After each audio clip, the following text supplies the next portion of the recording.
Jésus disait à la foule ces paraboles. Le royaume des cieux est comparable à un trésor caché dans un champ. L'homme qui l'a découvert le cache de nouveau. Dans sa joie, il va vendre tout ce qu'il possède et il achète ce champ. Ou encore, le royaume des cieux est comparable à un négociant qui cherche des perles fines. Ayant trouvé une perle de grande valeur, il va vendre tout ce qu'il possède et il achète la perle. Le royaume des cieux est encore comparable à un filet qu'on jette dans la mer et qui ramène toutes sortes de poissons. Quand il est plein, on le tire sur le rivage, on s'assied, on ramasse dans des paniers ce qui est bon et on rejette ce qui ne vaut rien. Ainsi en sera-t-il à la fin du monde. Les anges viendront séparer les méchants des justes et les jetteront dans la fournaise. Là, il y aura des pleurs et des grincements de dents. Avez-vous compris tout cela? Oui, lui répondait-il. Jésus ajouta, c'est ainsi que tout scribe devenu disciple du royaume des cieux est comparable à un maître de maison qui tire de son trésor du neuf et de l'ancien.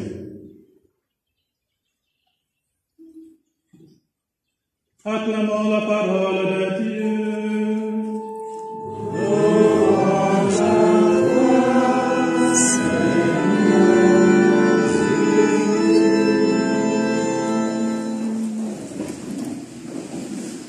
Chers frères et sœurs, loué soit Jésus-Christ. Je ne dis pas que Jésus est en train de crier. Je dis loué soit Jésus-Christ. Uluga Yesu Christo. Uluga Yesu Christo. Merci beaucoup d'être venus nombreux ce matin, prier avec nous. Merci beaucoup pour tous ceux qui sont venus, la famille, les frères et sœurs, les parents, les amis, les camarades de classe qui sont là. Merci à vous tous d'être là aujourd'hui. Je voudrais méditer avec vous ces quelques paroles que nous venons d'écouter. D'abord du livre des premiers rois, où Salomon, pour gouverner un peuple qui lui est confié alors qu'il est tout jeune. Quand on lit ce passage, on connaît toutes les luttes que Salomon a vécues. La seule chose que Salomon demande au Seigneur, sur l'initiative de Dieu, puisque c'est Dieu qui dit à Salomon, demande ce que je dois te donner. Et quelle est la seule chose que Salomon demande à Dieu? Salomon demande à Dieu une seule chose, la sagesse. Si le Seigneur nous apparaît maintenant, et qu'il te dit, toi et moi, le Seigneur t'apparaît et te dit, demande ce que je dois te donner. Qu'allons-nous demander, frères et sœurs? Je suis sûr que ce serait la richesse en premier lieu. Et surtout quand on galère.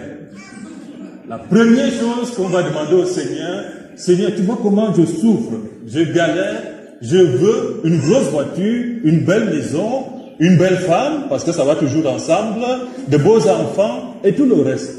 Ça, c'est ce qu'on va demander au Seigneur. Mais Salomon ne fait pas cela. Il est jeune pourtant. Il est jeune.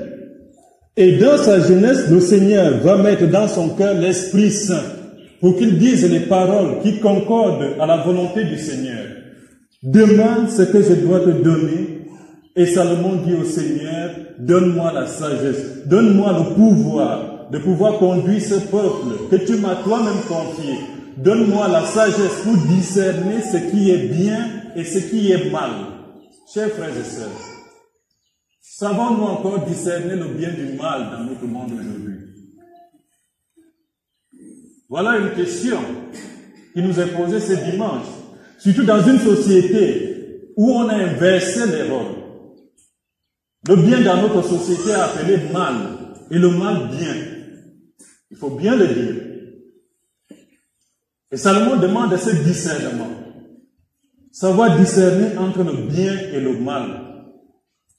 Alors nous autres, que demandons-nous au Seigneur? Salomon a demandé la sagesse, c'est-à-dire la capacité de gouverner, la capacité de diriger. un peuple qui lui est confié, la capacité de marcher au fond suivant la loi du Seigneur. C'est ce que nous avons entendu dans le psaume, quand nous étions en train de répéter avec nos frères tout à l'heure, de quel amour j'aime ta loi, Seigneur. Salomon va marcher suivant la loi du Seigneur. Et il dit, donne-moi toi-même la force de marcher suivant ta loi. Comme je disais tout à l'heure, ce n'est pas la première chose qui nous serait venue spontanément à l'esprit. On se serait plutôt lancé dans une longue liste, en faisant bien voir à Dieu toutes les formes de souffrance qui nous anéantissent.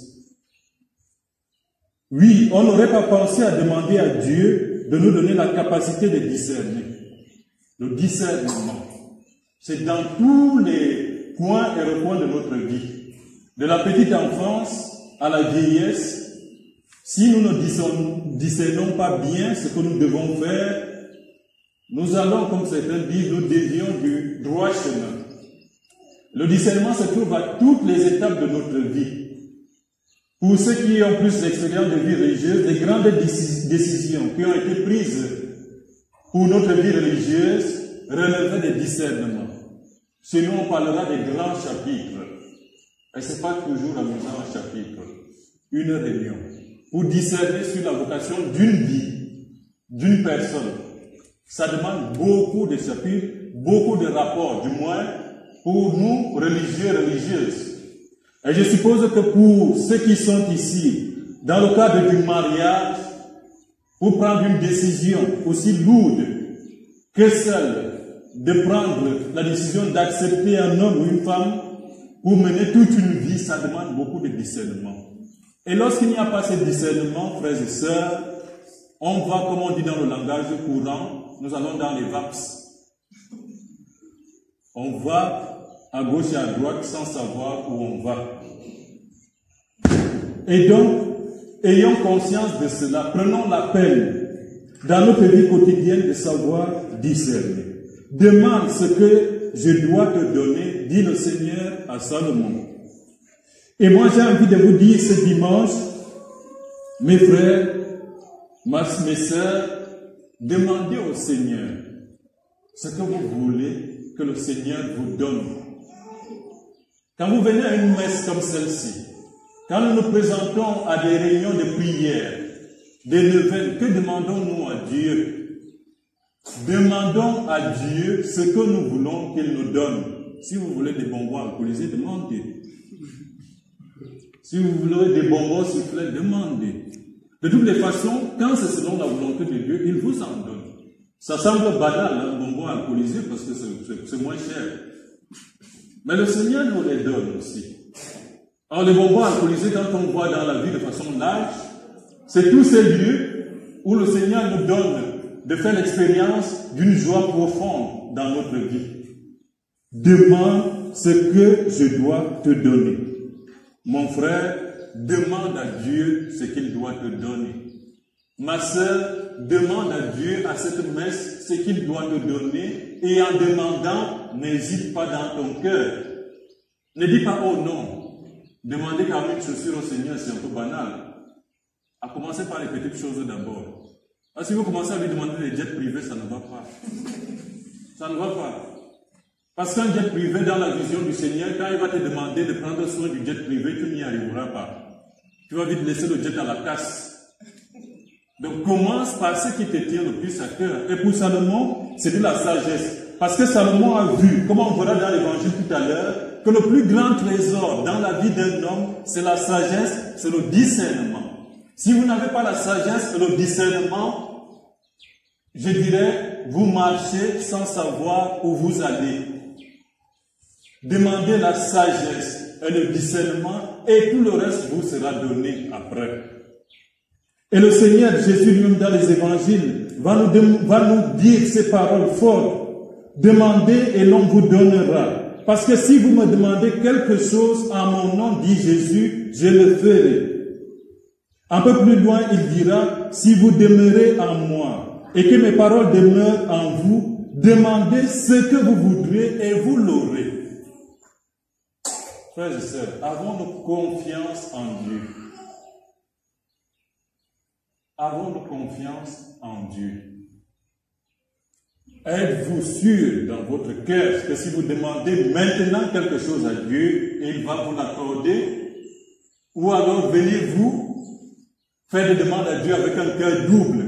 Alors le cœur double, c'est quoi? Je demande, mais puisque de toutes les façons, je suis sûr que ça ne marchera peut-être pas. Donc je mets un pied là, je mets un autre pied de l'autre côté. En me disant que si ça ne donne pas ici, peut-être je vais récupérer de l'autre côté. Et là, c'est ce qu'on appelle plus loin dans les évangiles l'hypocrisie. Vous demandez sans vraiment savoir, et donc on hésite dans nos demandes. Avec Dieu, il n'y a pas ça. Quelqu'un a écrit un livre qui est trop populaire, le cardinal Sarah, Dieu ou rien. Dieu ou rien. Si vous demandez à Dieu, vous allez encore demander à Malam, ça ne va pas. C'est Dieu qui tient notre vie. Vous allez demander à Dieu, laissez Dieu agir, laissez Malam sous son arbre, ses écorces. Demandez et l'on vous donnera. Si vous demeurez en moi et que mes paroles demeurent en vous, demandez ce que vous voudriez et vous l'aurez. Or, frères et sœurs, jusqu'à présent, nous dira Saint Jean dans son évangile, jusqu'à présent, vous n'avez rien demandé en mon nom, dit Jésus. Demandez et vous recevrez pour que votre joie soit complète. Si le Seigneur demande à Salomon, au jeune Salomon, de lui demander quelque chose, c'est pour que le Seigneur comble le cœur de Salomon de sa joie, de sa présence d'abord. Parce que dans l'évangile de Saint Jean, c'est lorsque nous demeurons dans la parole de Dieu que Dieu nous accorde tout ce que nous lui demandons. Et c'est quand nous demeurons en Dieu que l'Esprit Saint de Dieu lui-même viendra insuffler dans nos cœurs ce que nous devons demander à Dieu et ce qui est conforme à la volonté de Dieu. Si vous demandez sans être dans la prière, il est bien possible que vos demandes ne concordent pas à la volonté de Dieu. Et donc par conséquent, que vous ayez l'impression de ramer à contre-courant. Soyez d'abord en Dieu. Soyez d'abord en Dieu, fixés en Dieu, je dirais dans un langage que nous connaissons très bien. Soyez connectés à Dieu. Et la connexion de Dieu, il n'y a jamais de problème avec cette connexion. Nos connexions, lorsqu'on coupe le courant, nous fait des problèmes, c'est la catastrophe partout. Si on n'arrive pas à charger le téléphone, ça ne va pas. La connexion avec Dieu, c'est, je ne sais pas, c'est plus que la fibre optique. Ça va plus vite avec Dieu. Surtout quand on est dans la prière. Un homme, une femme qui est connectée à Dieu, mes frères et sœurs, a tout. Je ne vous dis pas que vous n'aurez pas des épreuves. Vous aurez des épreuves, mais la façon dont vous vivrez ces épreuves sera peut-être différente de la façon dont un homme ou une femme qui ne croit pas en Dieu vit ces épreuves. Vous allez commencer à les vivre d'une autre manière, dans la joie. Même dans la souffrance, dans la joie. Demande ce que je dois te donner. Que voulez-vous donc que Dieu vous donne? J'insiste, demandez au courant de cette messe que Dieu vous donne beaucoup. Et Saint Paul, dans la deuxième lecture que nous avons écoutée ce dimanche, Saint Paul lui-même nous l'a dit, frères, nous le savons, quand les hommes aiment Dieu, lui-même fait tout contribuer à leur bien, puisqu'ils sont appelés selon le dessein de son amour. Quand les hommes aiment Dieu, lui-même fait tout contribuer à leur bien. Si nous aimons Dieu, Dieu va tout faire contribuer pour notre bien. Aimez d'abord Dieu et tout le reste vous sera donné de surcroît. Et c'est ce que Salomon a demandé à Dieu, la sagesse, pour plaire à Dieu. Et or, nous connaissons dans le livre des Proverbes que le commencement de la sagesse, c'est quoi? C'est la crainte de Dieu. La crainte de Dieu est le commencement de toute sagesse. Si nous avons crainte en Dieu, nous allons acquérir la sagesse de Dieu, qui vient de Dieu. Et nous aurons dans nos demandes, nous serons comblés dans nos demandes. Dans l'évangile, Jésus revient sur la parabole qu'il avait commencé la semaine dernière, si vous vous souvenez bien, Et à la fin de la semaine dernière, le Seigneur avait demandé il avait dit à ses disciples que celui qui a des oreilles entende. Aujourd'hui, bizarrement, il a dit, parce qu'il a presque fini sa parabole, il a dit, avez-vous compris tout cela? Les disciples qui la semaine dernière disaient non, ils disent aujourd'hui oui. Parce qu'il a pris lui-même la peine de leur expliquer. Qu'est-ce que le Seigneur explique à ses disciples? Il dit, le royaume des cieux est comparable. Il prend 3 images, 3 comparaisons. D'abord à un trésor caché, ensuite à une perle fine et enfin à une pêche fructueuse. À un trésor caché dans un champ. Le trésor dans un champ nécessite assez de labeur pour le dénicher. Si je vous cache une pièce d'or dans un champ, et je vous dis ce champ a de l'or, on voit comment on fait pour extraire de l'or. Celui qui est déjà allé dans une mine d'or, vous allez voir que pour trouver la petite poudre qu'on vend aujourd'hui, si vous voyez les dégâts qu'on fait sur les terrains, pour dénicher de l'or, vous allez tomber des nues. Alors j'ai découvert en Guinée il y a quelques années une mine d'or. C'est pas moi qui ai découvert, je suis allé visiter. Et dans la mine d'or, je vous assure, c'était impressionnant. Vous aviez des tunnels de plusieurs centaines de mètres. Et des gens descendent là-dedans avec des torches.